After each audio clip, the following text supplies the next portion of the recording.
They banned it, they burned it, they cursed its author. Yet 5 centuries later, every ruler, general, and CEO still studies its pages, not for morality, not for kindness, but for survival. This is Machiavelli's The Prince, the book so dangerous it was called the Devil's Handbook. The question is not whether it's dangerous, but whether you are ready to use it. For 5 centuries, one book has stalked the shadows of power. It was banned from pulpits, burned in public squares, denounced as the Devil's Handbook, and yet kings hid it in their chambers. Generals kept it beside their swords. Today, CEOs slip its lessons into boardroom strategies while swearing they've never read a word. That book is The Prince by Niccolo Machiavelli. This is not a book about kindness. It is not a book about morality. It is a book about survival. Cold survival. Survival in a world where hesitation means death, where mercy without power is suicide, and where the weak are not pitied, they are consumed. The Prince doesn't flatter human nature. It exposes it. It doesn't paint the world as you want it to be. It shows the world as it is. And once you see it, you can't unsee it. Its pages are soaked in betrayal and ambition. They've shaped wars, toppled kingdoms, built empires, and destroyed reputations. From Renaissance courts to Silicon Valley boardrooms, the same ruthless rules echo. So why has this book haunted the powerful for half a millennium? Because it doesn't just teach you how to gain power, it teaches you how to keep it by any means necessary. That's why the church feared it, why rulers banned it, why even today people whisper its name with suspicion. The Prince forces you to face a dangerous question. Do you want to be good, or do you want to win? And here's the warning. Once you understand these laws, you can never go back. You will see weakness where others see kindness. You will see illusion where others see morality. You will see power games everywhere and realize you've been playing blind. So let me ask you, are you ready to see what Machiavelli saw? Are you ready to strip away the illusions and enter the brutal theater of power? Because this journey is not safe. But then again, power never is. Before we unlock Machiavelli's forbidden manual, you must first know the man who wrote it. A man who watched mercy turn to betrayal, who saw weak rulers destroyed in a single night, who was tortured, exiled, and broken, only to rise again through words that still cut like steel. This is Niccolo Machiavelli, and this is the story of the book that changed power forever. When the Medici family, Florence's ruthless rulers, regained power, Machiavelli was accused of conspiracy. They dragged him to prison. They tortured him. They broke his body until they thought they'd broken his spirit. And then they cast him out. Exiled to his farm outside Florence, stripped of his titles, disgraced and forgotten. It was in that exile that Machiavelli picked up his pen, not to write poetry, not to write history, but to carve a weapon, a manual that would distill everything he had seen, every betrayal, every victory, every lesson in the brutal chess game of power, into a single book. He wrote it for the very men who had destroyed him. He dedicated it to the Medici, hoping it might win him back into favor. But what he produced was something far greater, a book so dangerous it would outlive them all. The Prince, not a sermon, not a hymn to morality, but a mirror held up to human nature, ugly, raw, unflinching. Machiavelli saw that the world was not ruled by justice, but by force, not by kindness, but by cunning, not by virtue, but by virtu, a word that meant boldness, willpower, mastery. And so he wrote, sentence by sentence, law by law. He stripped away illusions until only the steel of reality remained. What emerged was not a guide for saints. It was a survival manual for wolves. And that's why The Prince has haunted rulers for centuries. Because once you read it, you cannot claim innocence. You know the rules of the game, and once you know, you either play or you are played. At the heart of Machiavelli's vision is a brutal question. Do you control your destiny, or does destiny control you? Most people drift like leaves in the wind. They call it fate. They call it fortune. They excuse their failures as bad luck, their mediocrity as circumstance. Machiavelli called this self-deception. He compared fortune to a raging river. Most days, the river is calm, its current predictable. But when the rains come, it floods. It rips trees from the ground, topples bridges, sweeps away entire cities. This is fortune, chaotic, unpredictable, merciless. But Machiavelli did not believe fortune had the final word. He believed in something else, virtu.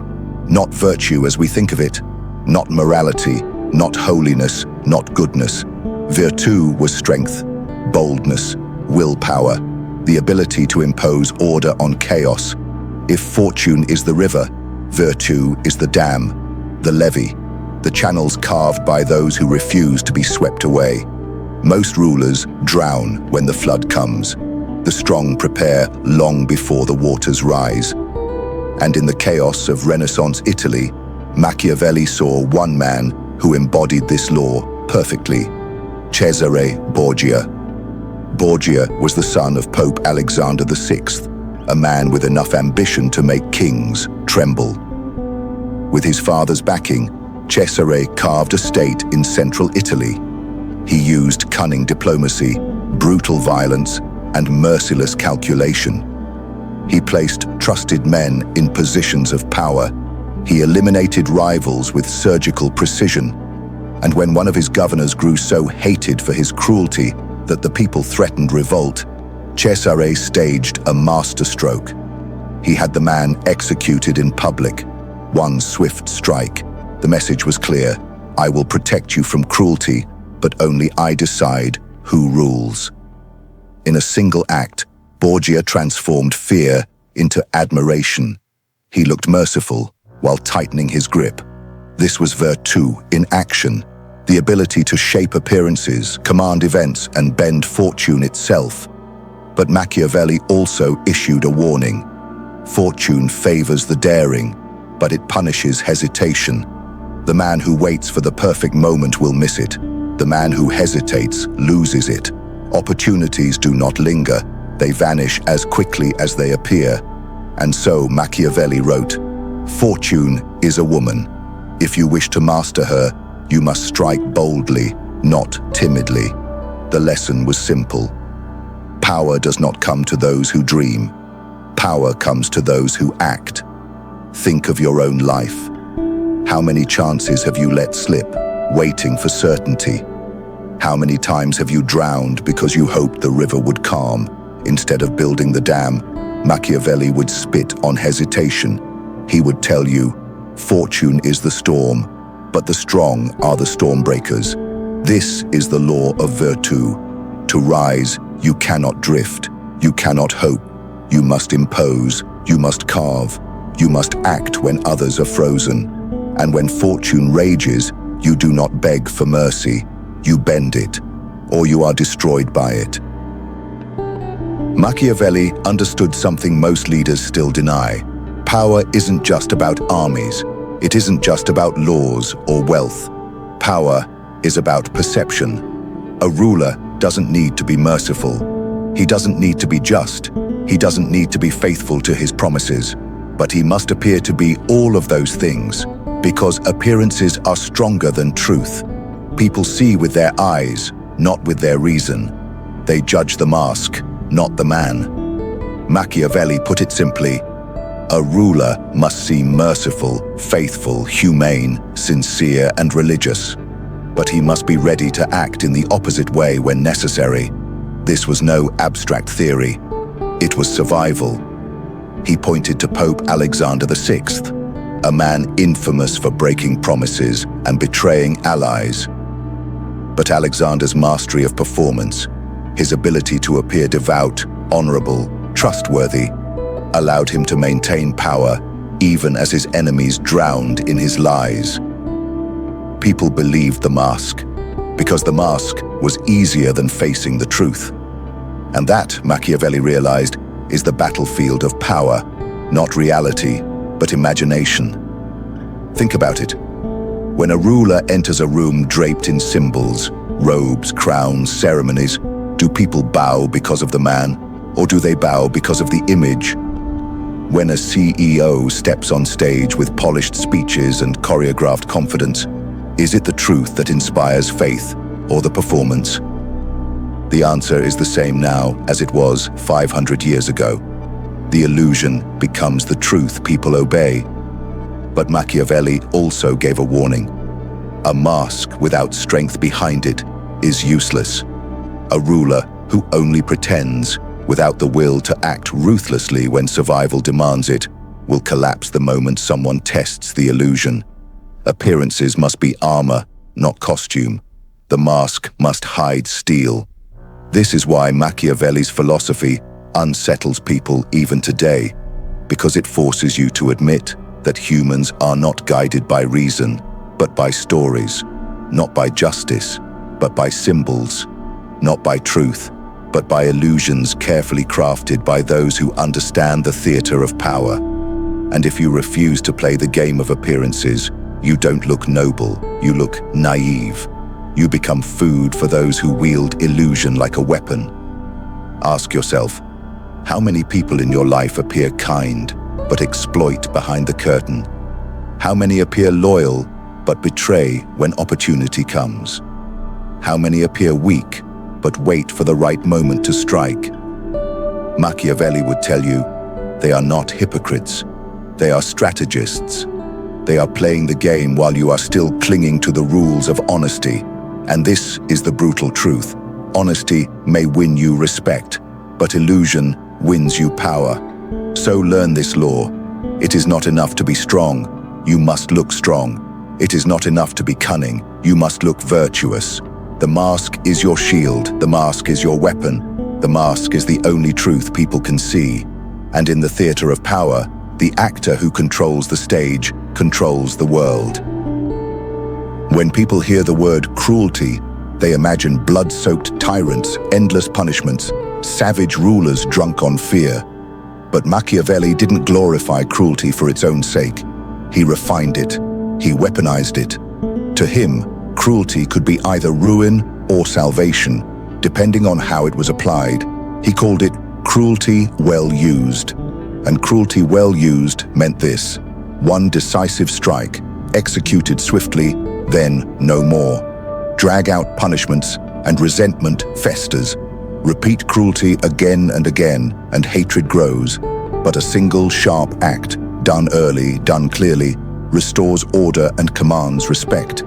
Better a painful wound once than 100 cuts over time. Machiavelli's advice echoes into the modern world. When a CEO must make layoffs, do it in one strike, clear, firm, final. Dragging it out breeds fear, chaos, and mutiny. When a leader must enforce discipline, act immediately. Delay turns mistakes into disasters. Cruelty, used with precision, becomes clarity. It signals, this is the law. Cross it once, and it will cost you everything.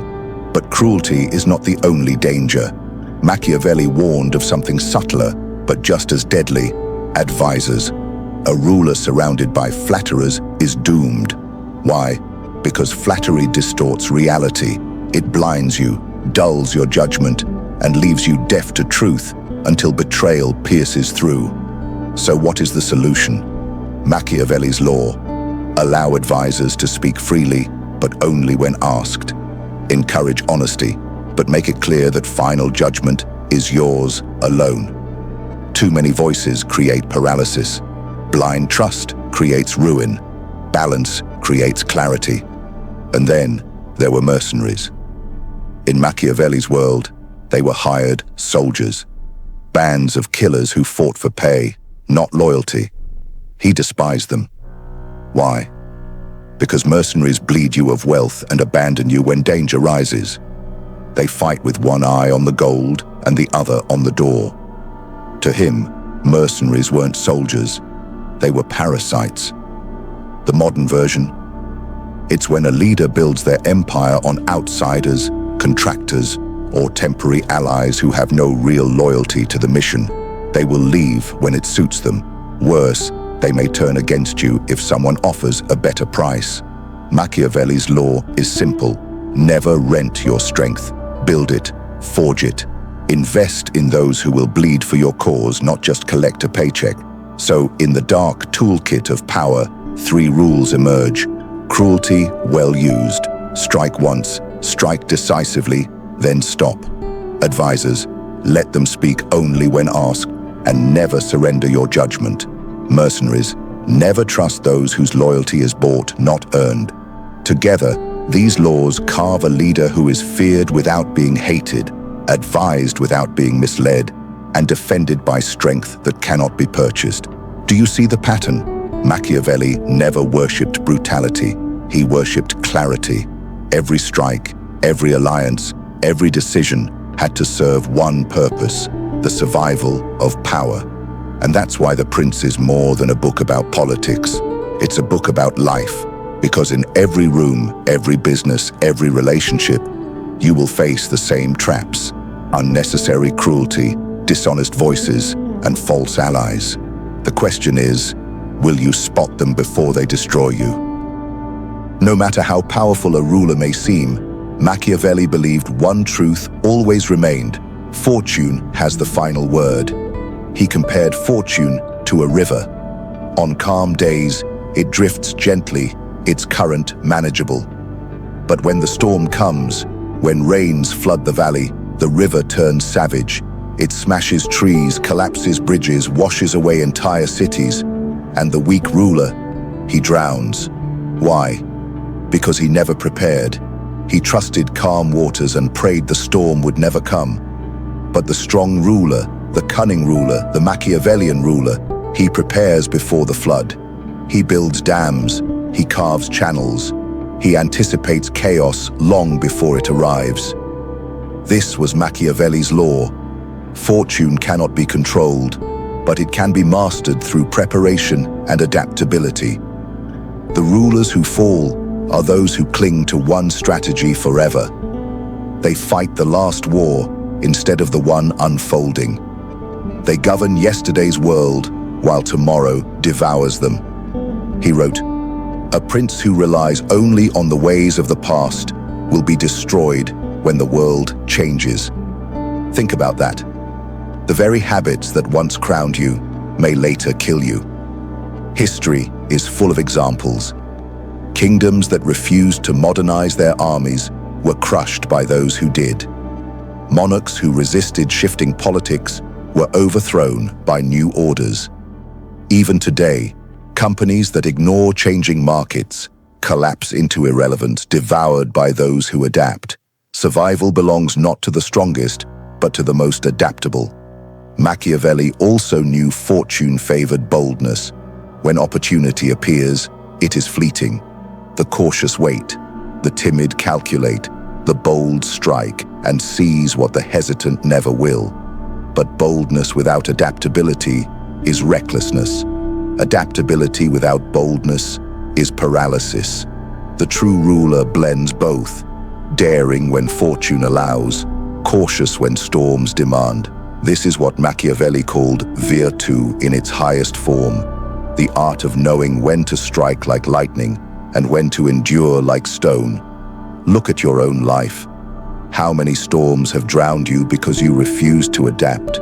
How many opportunities slipped by because you hesitated, waiting for certainty that never came? Machiavelli would tell you, the storm is coming. Fortune always turns. The question is, will you be the leaf swept away or the dam that redirects the flood? This is why he despised those who prayed for stability. Stability is an illusion. The world is chaos. Fortune always breaks what is rigid, but it bends around what is flexible. And this is why the weak will always perish. They cling, they freeze, they hope. The strong, they adapt, they act, they build before the flood. So remember this, fortune will test you. It will strike when you least expect it. If you are timid, it will crush you. If you are rigid, it will shatter you.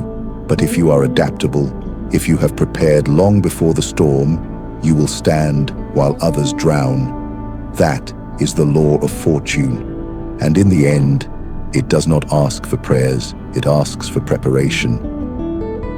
500 years since the prince was burned, banned, and branded heretical, and yet it remains one of the most influential books on power ever written. His name became an adjective, Machiavellian. To some, it meant ruthless cunning. To others, manipulation. To many, it meant evil. But the truth is more complicated. Machiavelli was not glorifying cruelty. He was describing power as it actually works, without illusions, without morality, without apology. He believed it was better to face the world's harshness with clear eyes than to drown in comforting lies. He believed rulers who pretended the world was gentle doomed themselves and their people. But rulers who understood its brutality could protect, preserve, and even prosper. That is why the prince endures. Because its pages speak to a truth as old as humanity. Power is the real currency of life. And this is Machiavelli's haunting gift. He does not give you answers that make you comfortable. He gives you answers that make you powerful. So here is his challenge, passed down across centuries, now placed in your hands. If the crown were given to you, would you choose morality or power? Because make no mistake, history does not remember the harmless. It remembers the decisive, the ruthless, the ones who struck boldly when others hesitated, the ones who carved their names into stone while others faded into dust. That is why kings read him in secret, why generals carried his words into battle, why CEOs and politicians still whisper his lessons today. Because the prince is not just a book, it is a mirror. And when you stare into it, you do not see virtue, you see yourself. So now you must decide, will you continue kneeling before illusions, feeding on lies of kindness and morality? Or will you rise with the clarity of Machiavelli, untouchable, feared, respected, undeniable? The world will not give you permission. Fortune will not wait. Power does not beg, it takes. The river is rising, the flood is coming, and those who hesitate will drown. But those who understand Machiavelli's law, those who strike boldly, adapt endlessly, and wield fear without cruelty, will not just survive, they will rule. So here is my challenge to you. If this journey into the prince opened your eyes, don't stop here, because Machiavelli only wrote the first chapter in the Book of Power. Subscribe for more forbidden philosophy, more ruthless psychology, more laws that strip away illusion. Share this with someone who still believes kindness alone is enough, because they need this truth more than you do. Power has never been safe, but it has always been real. And the moment you understand it, the world changes forever.